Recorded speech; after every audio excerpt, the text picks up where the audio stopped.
తెలంగాణ రాష్ట్ర వ్యాప్తంగా పురపాలక సంఘం ఎన్నికల నోటిఫికేషన్ విడుదలైనప్పటి నుంచి నామినేషన్ల స్వీకరణ ఈరోజు లాస్ట్ డే కావడంతో తండోపతండాలుగా అక్కడ నామినేషన్ వేసినటువంటి అభ్యర్థులు ముందుగా పాల్గొనడం జరిగింది. సో ఇదే విధంగా గజ్వేల్ నియోజకవర్గంలో ఉన్నటువంటి పురపాలక ఎన్నిక సంఘంలో భాగంగా ఇక్కడ నామినేషన్లు వేస్తున్నటువంటి బీఆర్ఎస్ పార్టీ తరఫున అభ్యర్థులు ఉన్నారు.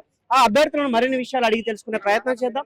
సో అన్న, ఇప్పటికైతే నామినేషన్ల స్వీకరణ ఎలా జరగబోతుంది, తెలంగాణ రాష్ట్ర వ్యాప్తంగా మనం కేసీఆర్ కి మీరు ఏ సందేశం ఇవ్వబోతున్నారు, గజ్వేల్ నియోజకవర్గంలో ఉన్నటువంటి ఈ పురపాలక సంఘంలో గజ్వేల్ పట్టణంలో ఉన్నటువంటి వారికి ఏ విధంగా మీరు సందేశం ఇవ్వరు?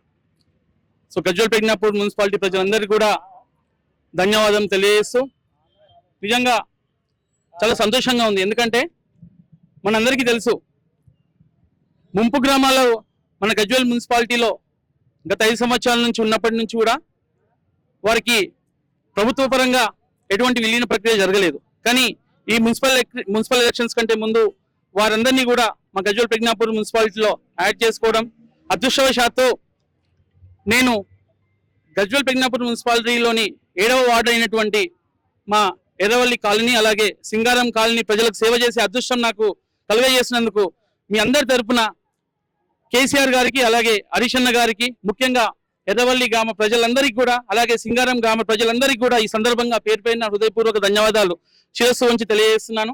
ఎందుకంటే నేను గత వారం రోజుల నుంచి కూడా ఆ గ్రామంలో తిరుగుతున్నప్పుడు చాలా సమస్యలు, పాపం వాళ్ళు ఎంత త్యాగం చేస్తేనే మనకు గజ్వేల్ పెగ్నాపూర్ మున్సిపాలిటీకి వాటరే కావచ్చు, హైదరాబాద్ నగరానికి ఈరోజు వాటరే కావచ్చు, మనందరికీ కూడా తెలిసిన విషయం. వారి త్యాగ ఫలితమే ఈరోజు మనకు నీళ్లు లేని మనకు ఈ నగర కనిపిస్తుంది. అదే ప్రక్రియలో వారు ఏదైతే త్యాగం చేశారో వారందరికీ కూడా నా సహాయ శక్తుల కేసీఆర్ గారి ఆలోచన మేరకు, హరీషన్న గారి సూచన మేరకు ఖచ్చితంగా నా ఎర్రవల్లి ప్రజలకు అలాగే సింగారం గ్రామ ప్రజలందరికీ కూడా ఈ 5 సంవత్సరాలు వాళ్ళు ఏదైతే ఈ రోజు ఈ ప్రేమ చూపిస్తున్నారో అదే ప్రేమ నేను 5 సంవత్సరాలు కూడా కాపాడుకుంటానని చెప్పేసి తెలియజేస్తూ మరొకసారి వీరందరికీ కూడా పేరు పేరున ధన్యవాదాలు. సో ఇదే విధంగా గ్రామాల్లో ఉన్నటువంటి ప్రజలకు మాకు రిహాబిలిటేషన్ రాలేదు, రీఫండ్ రాలేదని కొంతవరకు కూడా ఇంకా నిరాకరించిన పరిస్థితి కనిపిస్తుంది. అయితే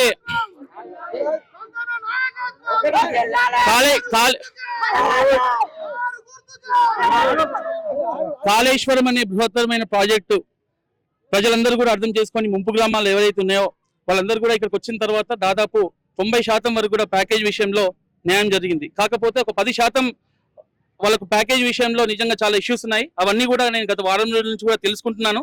కాకపోతే ఒక్కసారి నాకు అవకాశం ఇస్తే, ప్రజలందరూ కూడా నాకు అవకాశం ఇచ్చి నన్ను గెలిపించుకున్నట్టయితే నేను ముంపు గ్రామాల్లో ఉన్న ప్రతి కౌన్సిలర్ని కూడా కలిసి ముంపు గ్రామాల ప్రజల యొక్క ప్యాకేజ్ విషయంలో ఒక్క తాటిపైకి తీసుకొచ్చి ఈ సమస్యకు పరిష్కరించే విధంగా ఖచ్చితంగా నా శక్తి ఉంటుందని, నా శాయశక్తులకు కృషి చేస్తానని సందర్భంగా తెలియజేస్తూ, అయితే ప్యాకేజ్ విషయంలో ఒకటే కాకుండా వాళ్ళు ఫస్ట్ టైం మనం మున్సిపల్లో యాడ్ అవుతున్నారు. అంటే మున్సిపల్లో 7వ వార్డు అలాగే 7 నుంచి 12 వార్డులు కూడా ముంపు గ్రామాలు ఇక్కడ ఉన్నాయి.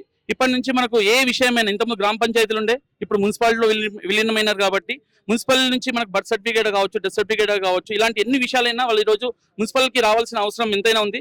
ఈ సందర్భంగా మున్సిపల్ నుంచి కావాల్సిన డెవలప్మెంటే కావచ్చు, లేకపోతే మున్సిపల్ సర్వీసెసే కావచ్చు, మాకున్న శక్తి మేరకు, మాకున్న ఈ నాలెడ్జ్ మేరకు అందరినీ కలుపుకొని ఖచ్చితంగా ఎర్రవల్లి సింగారం ముంపు గ్రామాలన్నిటికంటే అభివృద్ధి చేసి చూపిస్తానని చెప్పి, ముఖ్యంగా ప్రతిపక్ష పార్టీలు ప్రధాన పార్టీల్లో ఉన్నటువంటి భాగంగా వాళ్ళు కూడా నామినేషన్ల స్వీకరణకు దాదాపు తండోపతండాలుగా తరలి వస్తున్నారు. ముఖ్యంగా అటు ప్రధాన పార్టీలు అటువంటి బీజేపీ కావచ్చు, కాంగ్రెస్ కావచ్చు, సో మీరు బీఆర్ఎస్ పార్టీ నుంచి కూడా ఆ వాడికి ఏ విధంగా బుద్ధి చెప్పబోతుంది? అయితే ప్రజాస్వామ్యంలో అందరూ కూడా పోటీ చేయొచ్చు. అలాగే ప్రజలు విఘ్నులు, ప్రజలకు అన్ని తెలుసు. అంటే ఏ ప్రభుత్వం వస్తే కేసీఆర్ గారి హయాంలో ఎటువంటి పనులైనాయి, అలాగే ఇప్పుడు కాంగ్రెస్ ప్రభుత్వం వచ్చి 2 సంవత్సరాలు అయింది, ఎటువంటి పరిపాలన అందిస్తున్నారు. ప్రజలందరూ చాలా విఘ్నులు.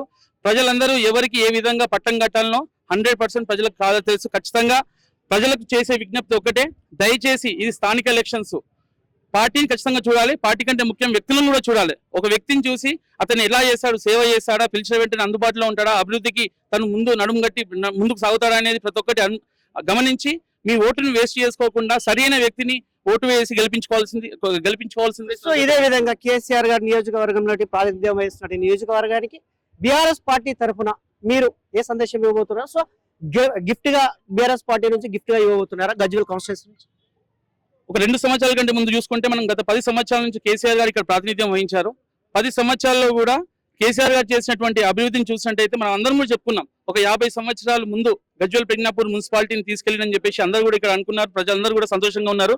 ఇప్పుడు కూడా మేము ఎక్కడ ఏ వాడకపోయినా ఎక్కడ పోయినా కేసీఆర్ గారిపై అభిమానం వాడలా ప్రతి ఒక్కరు కూడా చూపిస్తున్నారు. నిజంగా సంతోషించదగ్గ విషయం. ముమ్మాటికి మళ్ళీ వచ్చేది కేసీఆర్ గారి ప్రభుత్వమే. ఓకే, మళ్ళీ వచ్చేది కేసీఆర్ గారి ప్రభుత్వమే.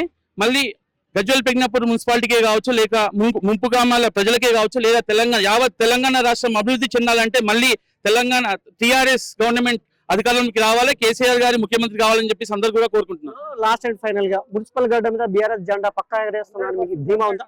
200% ఎగరేసేది బీఆర్ఎస్ జెండానే.